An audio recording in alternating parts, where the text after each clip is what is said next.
Hola, bienvenido o bienvenido a Thinking Forward, el podcast de innovación, ciencia y sostenibilidad de Zetaqua. Los gases de efecto invernadero, aunque siempre han existido de manera natural en nuestro planeta, se han incrementado drásticamente y a un ritmo frenético en los últimos años. Este aumento es una consecuencia directa de las actividades humanas y la sobreexplotación de los recursos naturales en todo el mundo. En otras palabras, es consecuencia de nuestra huella de carbono. En 2019, la concentración de CO2 en la atmósfera superó los récords históricos, y desde entonces hemos presenciado múltiples acontecimientos naturales que evidencian sus efectos. Sequías, una menor producción de alimentos, impactos en la calidad del aire, el calentamiento de los océanos, la descongelación de los polos, la pérdida de biodiversidad o fenómenos meteorológicos extremos, entre tantos otros que afectan la disponibilidad de agua. Por ello, es de vital importancia la gestión sostenible del agua, mediante indicadores como la huella hídrica y la huella de agua. Reducir las emisiones de CO2 a la atmósfera es indispensable y prioritario. Para ello, debemos impulsar las energías renovables en detrimento de las fósiles e invertir en I+D+I para desarrollar innovaciones tecnológicas más sostenibles y menos intensivas en emisiones. Pero el mayor reto de todos es convertir esta en una prioridad global y trabajar conjuntamente con la comunidad internacional para alcanzar los compromisos mundiales en materia de cambio climático. Soy David Pacheco y esto es Thinking Forward. ¡Empezamos!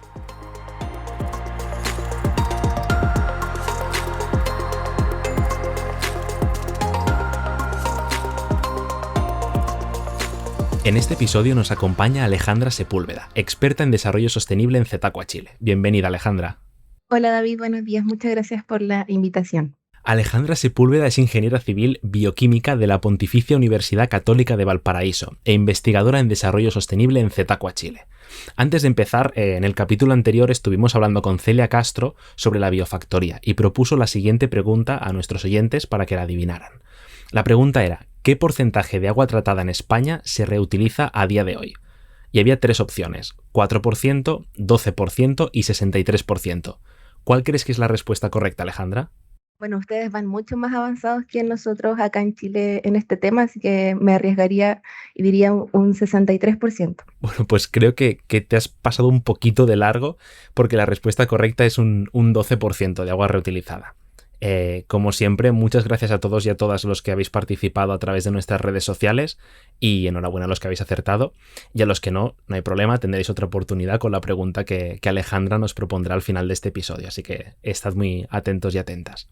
Entonces, con la pregunta resuelta, vamos a ello. Alejandra, empezando con algunas preguntas de contexto, ¿puedes explicarnos qué entendemos por huella de carbono y por qué se habla de la necesidad de reducirla?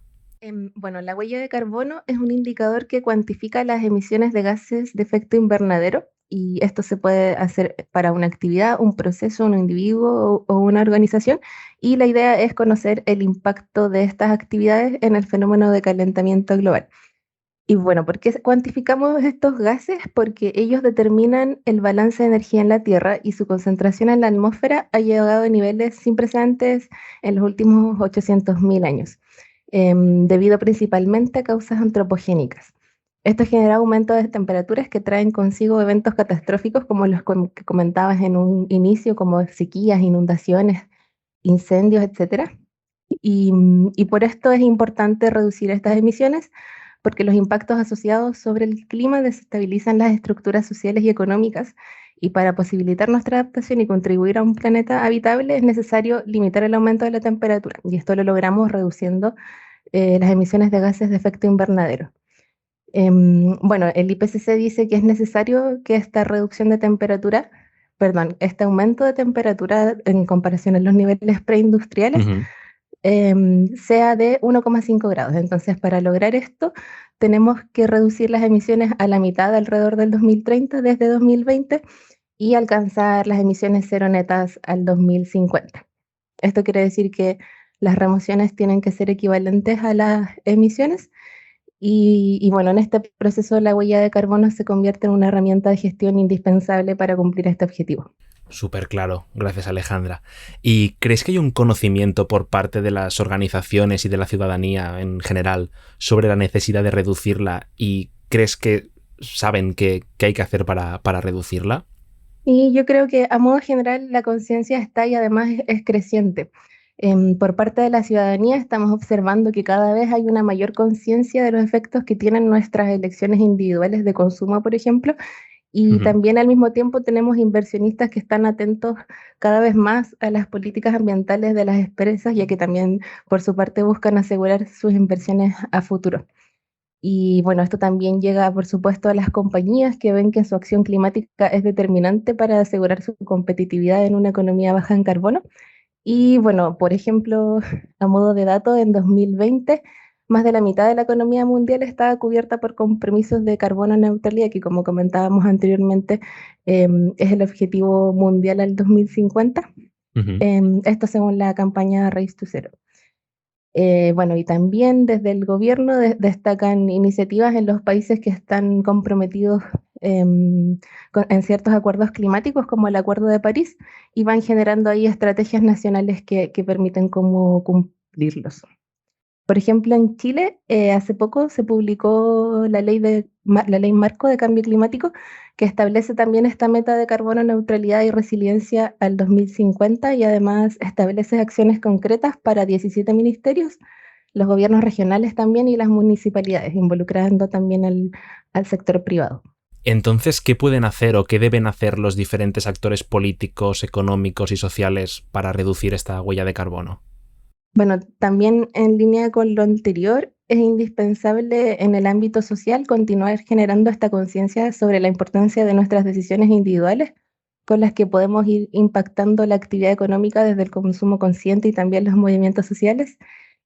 También por parte de los actores económicos, se deben generar estrategias de desarrollo sostenible que permitan continuar con sus actividades bajo esta lógica baja en carbono, y desde los actores políticos también se debe educar tanto a la población como fomentar también a la economía para alcanzar estos objetivos.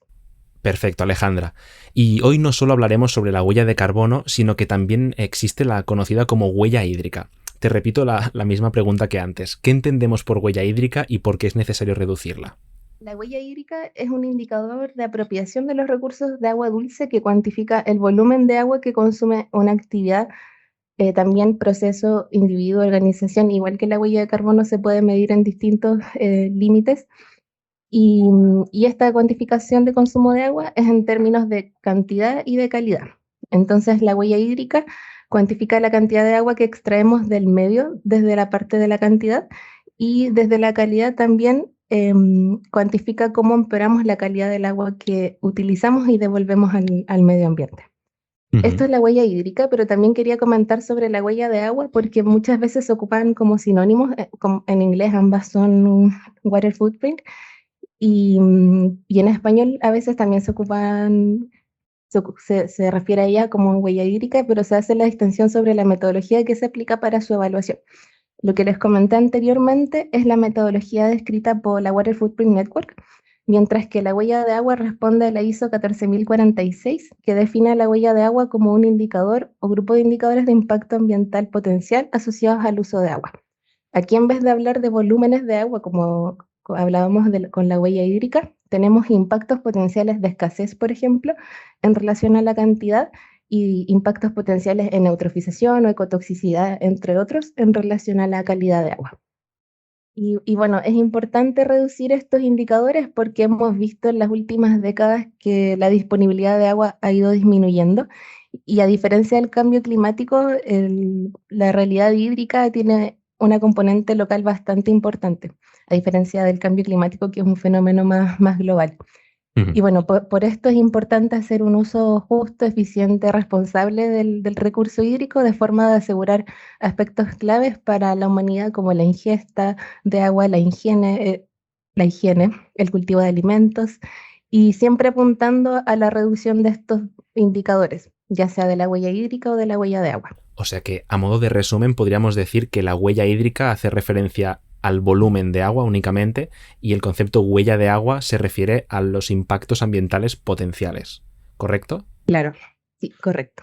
Y de nuevo, Alejandra, ¿crees que hay un conocimiento por parte de las organizaciones y de la ciudadanía en general sobre la necesidad de reducir estos indicadores, ¿no? La huella hídrica y la huella de agua, y crees que saben o sabemos qué hacer para reducirla? Bueno, en línea con lo que comentábamos también para la huella de carbono, yo creo que tenemos una ciudadanía que es cada vez más consciente sobre los problemas ambientales y entre ellos los de disponibilidad hídrica y por lo tanto están tomando acciones a nivel doméstico para enfrentar esta situación. También se están demandando acciones al gobierno y a las empresas.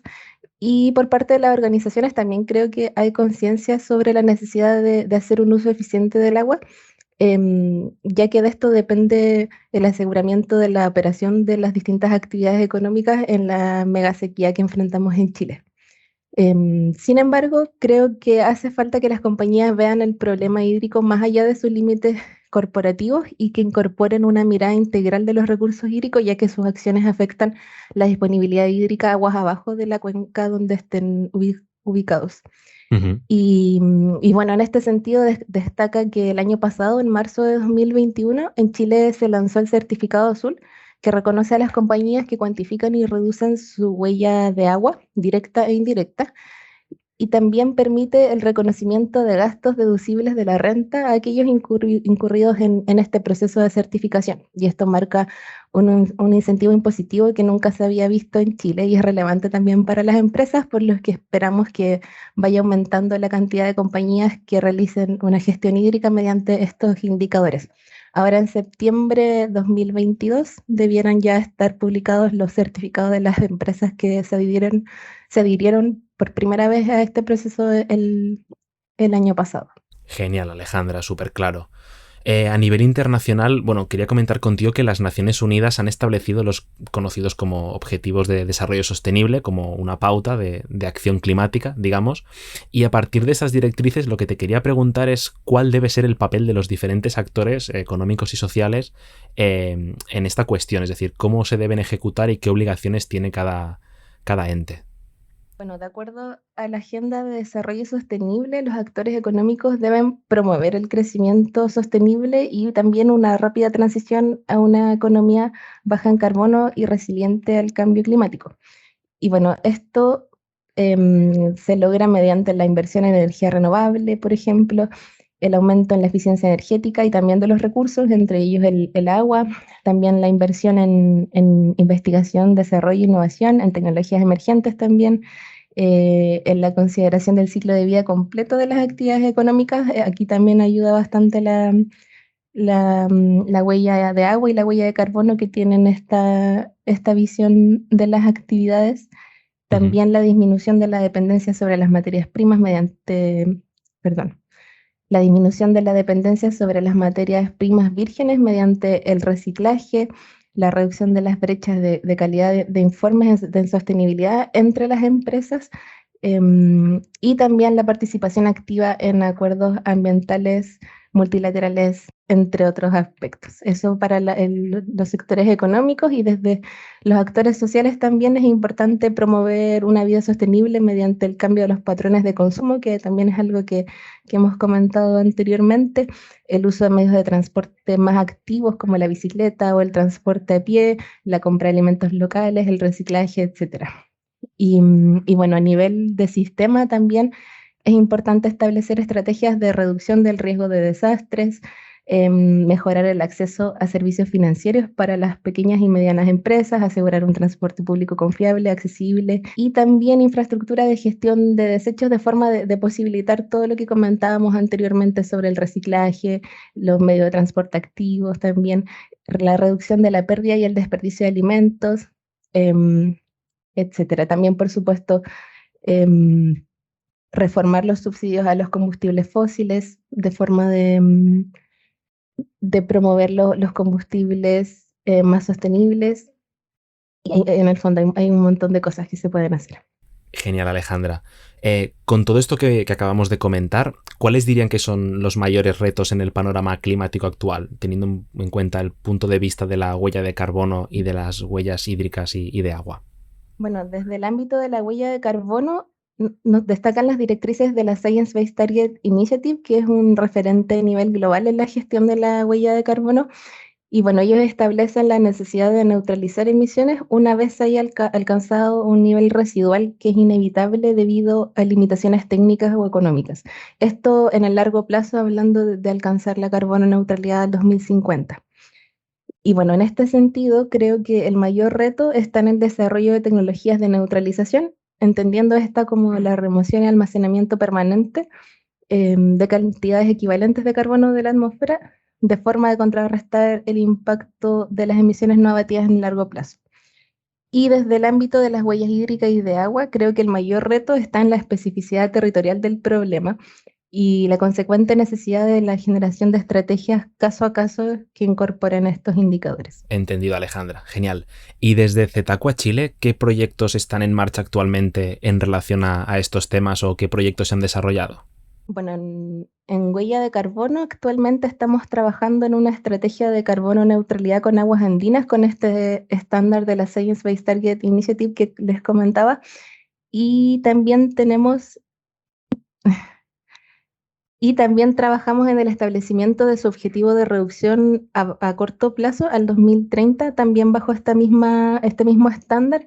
Y también desarrollamos una aplicación de descarbonización que permite evaluar distintas trayectorias bajo distintos escenarios operativos y la implementación de diversas acciones de forma de ir modelando cómo se pueden ir alcanzando estos objetivos y también anualmente vamos apoyándolos en el cálculo de su huella de carbono. Eso con aguas andinas, también ahora estamos trabajando por primera vez con aguas de Antofagasta en su primer cálculo de huella de carbono corporativa, de forma de introducir el indicador dentro de la gestión de la compañía. También estamos trabajando con el Programa de las Naciones Unidas para el Desarrollo para la cuantificación de la huella de carbono territorial del sector de residuos sólidos domiciliarios del archipiélago de Chiloé. Esto en el marco de la iniciativa de Chiloé Reduce, ejecutada en conjunto con el Ministerio de Medio Ambiente. Y bueno, esto también es un trabajo súper bonito porque Chiloé es un atractivo turístico muy importante en Chile y como es un archipiélago ya llevan varios años con problemas en la gestión de sus residuos. Ahora actualmente una de sus comunas está exportando sus residuos al territorio continental y llevándolos varios kilómetros al norte para disponer sus residuos, porque también tienen el problema de que ellos están con vertederos actualmente, sus vertederos municipales se están cerrando, y los que no tienen también su plan de cierre cercano. Así que también los estamos ayudando a gestionar esto desde la huella de carbono.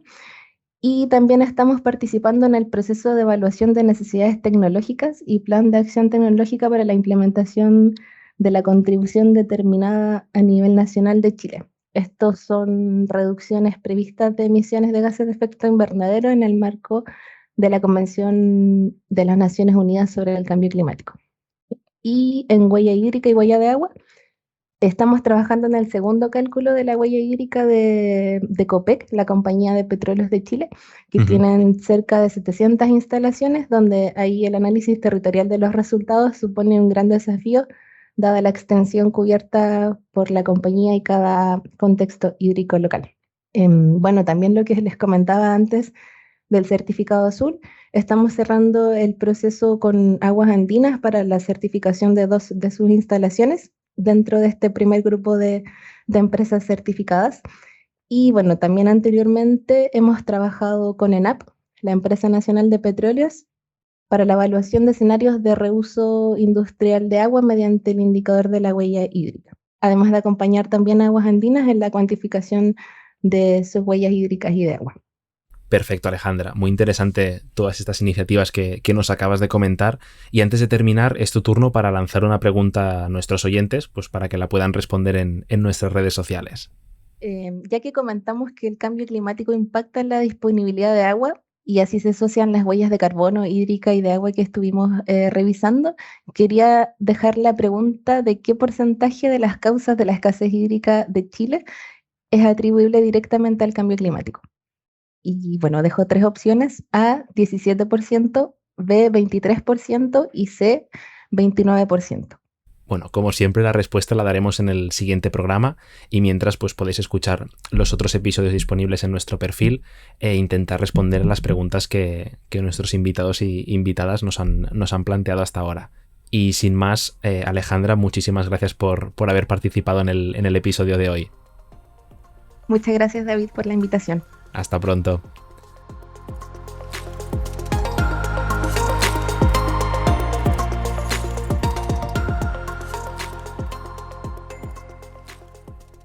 Los gases de efecto invernadero y la concentración de CO2 han alcanzado récords históricos en los últimos años, con consecuencias claras en nuestro entorno, que se evidenciarán más aún en un futuro próximo si no ponemos freno urgentemente a los modelos de producción y consumo actuales y reducimos drásticamente las emisiones. Hoy, Alejandra nos ha dado algunas claves muy interesantes en esta materia tan importante que afecta a todas las personas y países del mundo. Como ya sabéis, este es el podcast de Zetacua, el Centro Tecnológico del Agua, creado para asegurar la eficiencia del ciclo del agua y que con este podcast se asegurará de que tú también sigas Thinking Forward. Gracias por acompañarnos en este episodio, nos vemos en el siguiente. Mientras, síguenos en redes sociales en zetacua.com y no olvides pinchar en la campanita que aparece en la parte superior de nuestro perfil para enterarte siempre cuando subimos un nuevo episodio. ¡Hasta pronto!